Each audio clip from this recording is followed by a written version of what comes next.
2주 전에 같은 본문으로 예수 그리스도의 십자가를 통해 구원받은 자에 대하여서 말씀을 전하였습니다. 그 말씀을 짧게 요약을 해보면 하나님은 그리스도를 통하여서 우리와 화평을 이루셨습니다. 우리는 그리스도의 십자가를 통하여서 하나님의 자녀이며 또한 하나님 나라의 백성의 신분을 누리면서 이 땅 가운데서 살아가고 있는 자입니다. 그래서 그에 합당한 이 그리스도의 성품을 배우고 담고 살아가는 자가 바로 그리스도인입니다. 그리고 두 번째는 은혜 안으로 들어갈 자격이 주어진 자입니다. 우리는 하나님의 은혜 안에서 먹고 마시며 살아가고 공부하고 일을 하고 있는 자들입니다. 우리가 잘 아는 찬양의 가사와 같이 모든 것이 은혜입니다. 우리는 이 은혜의 풍성함을 따라서 세상의 기준이 아닌 그리스도의 눈과 또한 그리스도의 마음으로 바라보고 생각하고 결정하고 살아가는 자입니다. 그래서 이 그리스도가 나의 가장 큰 힘이며 능력임을 우리가 고백하고 또한 의지하며 살아가기 때문에 나의 인생의 주인은 내가 아니라 하나님이심을 우리가 고백하며 또한 하나님을 의존하며 살아갈 수밖에 없는 자입니다. 그렇기 때문에 오늘 이어서 세 번째는 우리에게 소망의 변화가 일어나게 됩니다. 우리의 소망이 더 이상 이 세상의 것들에 있지 않습니다. 세상의 것들은 단지 하나님의 나라를 세워가는 데 필요한 도구일 뿐 우리는 그 도구에 소망을 두고 살아가는 자가 아닙니다. 그렇다면 어떠한 소망을 누리며 살아간다라고 이야기를 합니까? 오늘 본문 2절 말씀을 보시면 이렇게 말씀합니다. 또한 그로 말미암아 우리가 믿음으로 서 있는 이 은혜에 들어감을 얻었으며 하나님의 영광을 바라보고 즐거워하느니라. 의로운 자가 누리는 가장 큰 은혜 중 하나는 하나님의 영광에 대한 소망을 품고 살아간다는 것입니다. 지금은 눈에 보이지 않아도, 그리고 지금은 비록 그것이 느껴지지 않아도 하나님의 일하심을 우리는 믿음으로 바라보고 또한 그것을 소망하며 살아갑니다. 올해 제가 인도네시아 단기 선교를 갔다 왔을 때에 우리 중고등부 학생들이 그곳에 있는 이 브니엘 기독학교라는 곳에서 이 공연을 하고 또 복음을 전하고 함께 그 아이들과 예배를 드리는 모습을 보면서 하나님께서 갑자기 저한테 이러한 마음이 들게 하셨습니다.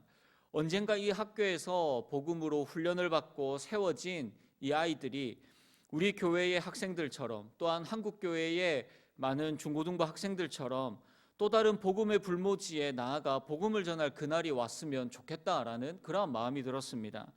그래서 이러한 마음이 강하게 들어서 이후에 선교사님과 이야기를 나누면서 이날을 꼭 보았으면 좋겠다라고 말씀을 드렸습니다.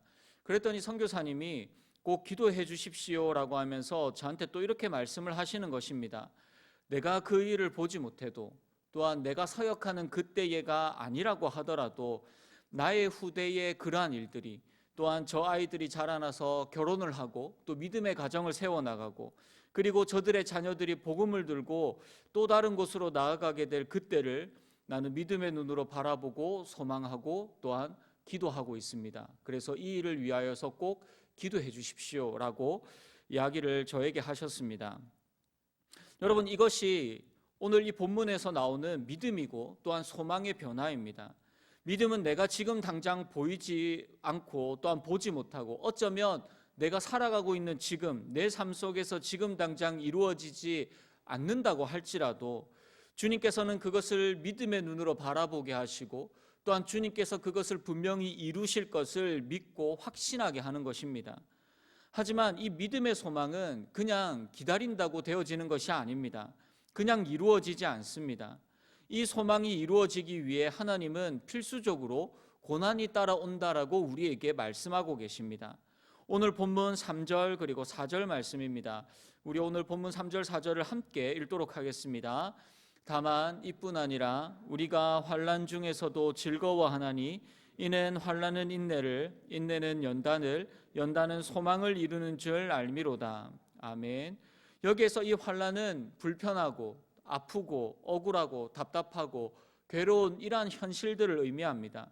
하지만 바울은 이 환난을 자기의 자랑과 또한 즐김의 대상으로 분류하고 있습니다. 그리고 다윗도 이 환난을 똑같이 환영하였습니다. 시편 50편 15절 말씀을 보시면 환난 날에 나를 부르라 내가 너를 건지리니 내가 나를 영화롭게 하리로다 라고 고백합니다. 바울도, 그리고 또한 다윗도, 그리고 성경의 수많은 하나님께 쓰임 받았던 인물들이 좀 약간 성격이 이상해서, 성향이 이상해서 고난과 환난을 즐거워하겠습니까? 그렇지 않을 것입니다. 누가 그 고난과 그 환난들을 즐거워하며 기뻐하겠습니까? 이들이 겪었던 환난이 하나님의 영광을 소망하기 때문에 그들에게 있어서 이 환난이 기쁨이 되는 것입니다. 고린도후서 4장 17절 말씀을 보시면 우리가 잠시 받는 환난에 경한 것이 지극히 크고 영원한 영광에 중한 것을 우리에게 이루게 함이니라고 말씀합니다. 우리는 지극히 크고 영원한 그 하나님의 영광을 바라보고 살아갑니다. 그렇기 때문에 영원한 영광을 위하여서 잠시 받는 이 땅에서의 짧고 약한 이 환난들을 견뎌나가야 하는 것입니다. 제가 예전에 사역을 했던 한 교회에서 대학교 3학년 때에 1년 동안 공부를 하고 1년 만에 공무원 시험을 합격한 한 청년이 있었습니다. 그런데 이 청년이 어떻게 공부를 했느냐고 하면 아파트 상가에 있는 독서실을 끊어서 아침에 7시에 일어나서 씻고 밥을 먹고 8시에 독서실에 가가지고 12시까지 공부를 합니다. 그리고 12시가 땡 하면 집에 와가지고 점심을 먹고 1시에 가서 1시부터 6시까지 공부를 하고 다시 6시에 돌아와서 저녁을 먹고 7시에 가서 12시까지 또 독서실에서 공부를 하고 돌아오는 생활을 1년을 반복하였습니다. 공부를 시작한 지 한 달 정도 돼서는 중간에 친구들을 만나고 또 약속이 있으면 나가기도 했는데 공부가 방해된다고 딱 한 달 지나고 난 뒤에 모든 약속을 다 끊어버렸습니다. 휴대폰도 들고 가면 방해가 되니까 집에다가 딱 놔두고 식사하러 와서 잠시 연락을 이제 확인하는 용도로만 이 휴대폰을 사용하였습니다. 주일에도 예배와 그리고 청년부 모임 이후에는 그렇게 시간을 계속해서 공부하는 데 사용을 하였습니다.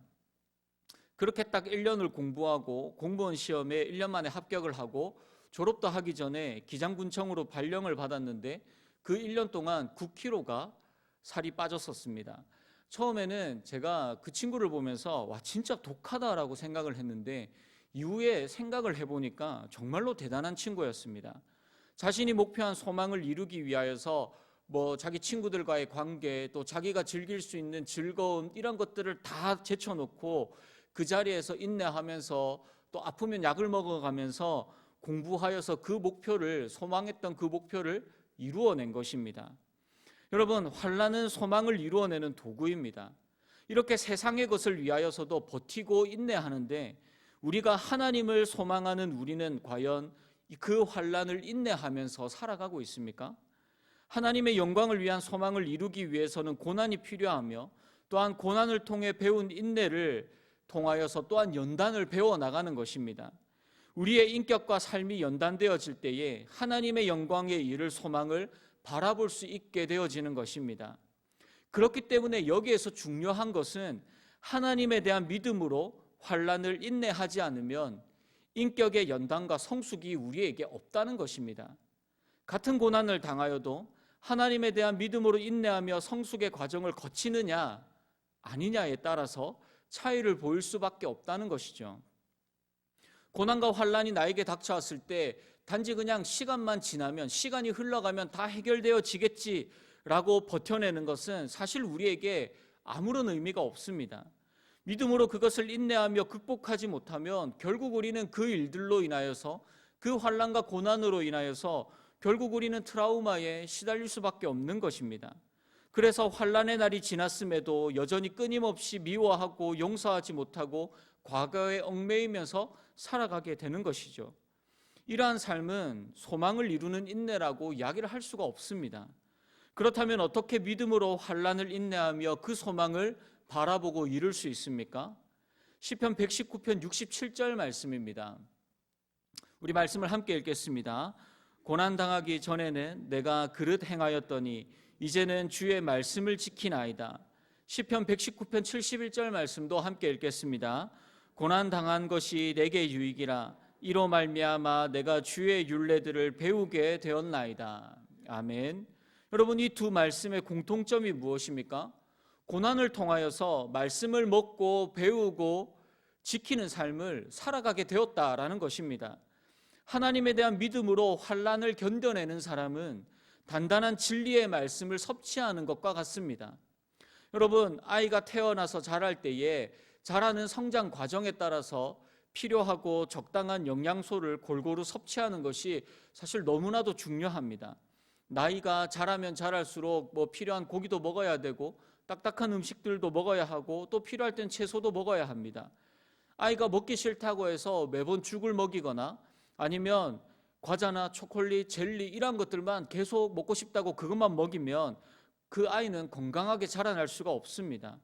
또한 부모의 마음은 아프지만 때로는 아이들이 아프기도 해야 면역력이 자라나게 됩니다.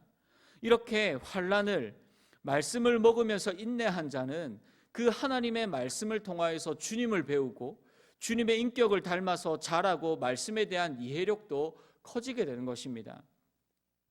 그릇된 삶의 모습과 생각과 마음의 방향이 하나님의 말씀을 통하여서 교정이 되어지는 성숙한 삶의 수혜자가 되어지는 것이죠. 왜냐하면 이 모든 것이 예수 그리스도 안에서 주님이 이루어 나가시기 때문입니다. 그러므로 더 이상 하나님의 영광을 위해 받는 고난이 우리에게 부끄러운 것이 아닙니다. 오히려 세상의 영광을 취하기보다 하나님으로 인한 고난을 더 유익하다고 고백합니다. 그러므로 세상의 말에 귀를 기울이지 아니하고 세상의 것들에 눈과 마음을 빼앗겨서 살아가지 않습니다. 오직 하나님을 영화롭게 하며 영원토록 하나님으로부터 오는 기쁨과 은혜만 바라면서 살아갈 뿐입니다. 여러분, 지금 나에게 자랑이 무엇입니까? 사람, 명예, 가진 것, 그리고 내가 내세울 수 있는 것 등등 이러한 나의 것들이 나의 자랑으로 자리 잡고 있습니까? 아니면 하나님 때문에 받는 환난을 자랑하고 계십니까? 믿음으로 예수를 바라보는 자에게 주님은 이때까지 보지 못하였던 것들을 보게 하십니다. 영광의 하나님의 나라와 하나님의 영광에 이르게 될 소망을 자랑하게 하십니다. 이 영광을 위해 환난 가운데 있는 자들에게 주시는 하나님의 말씀의 위로와 그 은혜를 누리시기를 소원합니다. 또한 우리의 신앙이 환난을 통하여서 개인에게만 또한 천국에만 머무르지 않고 하나님의 나라와 영광을 위하여서 살아가게 하시는 이 그리스도의 십자가의 구원만을 자랑하는 사랑하는 저와 여러분들의 삶의 고백이 되기를 주님의 이름으로 소원합니다. 이렇듯 하나님께 소망을 두고 살아가는 자들의 인생은 절대로 실패하지 않습니다. 우리는 고난 자체를 실패로 생각하거나 아니면 이 고난을 통하여서 우리는 이것을 실패의 과정이라고 생각할 때가 많습니다. 하지만 하나님의 영광의 소망을 우리가 바라보고 살아간다면 오히려 하나님의 역사를 이루는 도구로 고난을 우리의 삶 가운데서 적절하게 사용하신다라는 것을 하나님께서 알게 하시고 깨닫게 하십니다. 오늘 본문 5절 말씀을 보시면 이렇게 말씀합니다. 소망이 우리를 부끄럽게 하지 아니함은 우리에게 주신 성령으로 말미암아 하나님의 사랑이 부은 마음에 우리 마음에 부은 바 됨이니. 하나님의 영광을 위한 소망은 우리를 절대로 이 땅 가운데서 부끄럽게 만들지 않습니다. 왜냐하면 소망의 확신은 성령을 통하여서 하나님의 사랑으로 우리 가운데 더욱더 굳건해지기 때문입니다. 그래서 하나님께 소망을 둔 성도의 삶이 실패하지 않는 이유는 하나님께서 우리의 삶 가운데 끊임없이 소망의 연료를 부어주시기 때문입니다. 그렇다면 이 소망의 연료가 무엇입니까?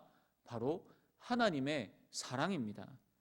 사람의 소망은 금방 끊어지거나 쉽게 끊어질 수밖에 없습니다. 왜냐하면 세상과 사람의 사랑은 끊임없이 부어질 수가 없기 때문입니다. 세상의 사랑은 분명한 한계가 있습니다. 하지만 세상의 소망과 다르게 하나님의 소망은 끊임없는 사랑으로 우리에게 부어주시고 또한 채워나가십니다. 심지어 받을 자격이 없음에도 예수 그리스도를 우리에게 보내어 주셔서 그분의 생명과 맞바꾸시면서까지 하나님은 그의 백성들에게 끝까지 그 사랑을 부어주시고 채워나가시는 신실하신 하나님이십니다. 그래서 하나님의 사랑은 너무나도 견고하고 그 어떠한 것들도 절대로 흔들리지 않습니다. 이것이 우리가 노력으로도 행위로도 구원을 받지 못하는 이유이기도 합니다. 사탄과 세상이 하나님과 우리의 관계를 방해할 수 있는 최고의 방법은 죽음입니다. 하지만 그것조차도 주님께서 우리의 죄를 대신하여 죽으심으로 하나님께서는 사탄과 세상이 그것을 건들지 못하도록 하나님께서 이미 이 모든 것들을 완성해 나가셨습니다. 로마서 8장 38절 그리고 39절 말씀을 보시면 내가 확신하노니 사망이나 생명이나 천사들이나 권세자들이나 현재일이나 장래일이나 능력이나 높음이나 깊음이나 다른 어떠한 피조물이라도 우리를 우리 주 그리스도 예수 안에 있는 하나님의 사랑에서 끊을 수 없으리라. 아멘. 우리를 향한 하나님의 사랑은 그 죽음조차도 끊을 수 없는 완벽한 사랑입니다. 오늘 본문 8절 말씀입니다. 우리 본문 8절 말씀도 함께 읽도록 하겠습니다. 우리가 아직 죄인 되었을 때에 그리스도께서 우리를 위하여 죽으심으로 하나님께서 우리에 대한 자기의 사랑을 확증하셨느니라. 아멘. 우리는 하나님의 이 놀라운 사랑 속에서 지금도 하나님의 영광의 소망을 향하여서 끊임없이 달려나가고 있는 중입니다.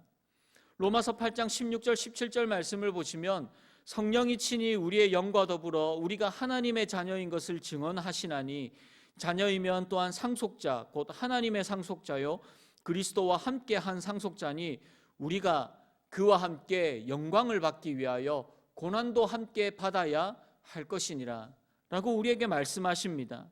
그리스도께서 하나님의 사랑을 십자가에서 완성하셨다면 성령은 그 사랑을 지속적으로 공급하도록 우리 가운데 임재하시고 거하고 계십니다. 성령 하나님께서 세상 끝날까지 우리의 마음에 항상 거하시기 때문에 우리는 하나님의 사랑의 공급은 영원히 중단되어지지 않는 것입니다. 여러분, 하나님을 사랑하십니까? 하나님을 사랑하십니까?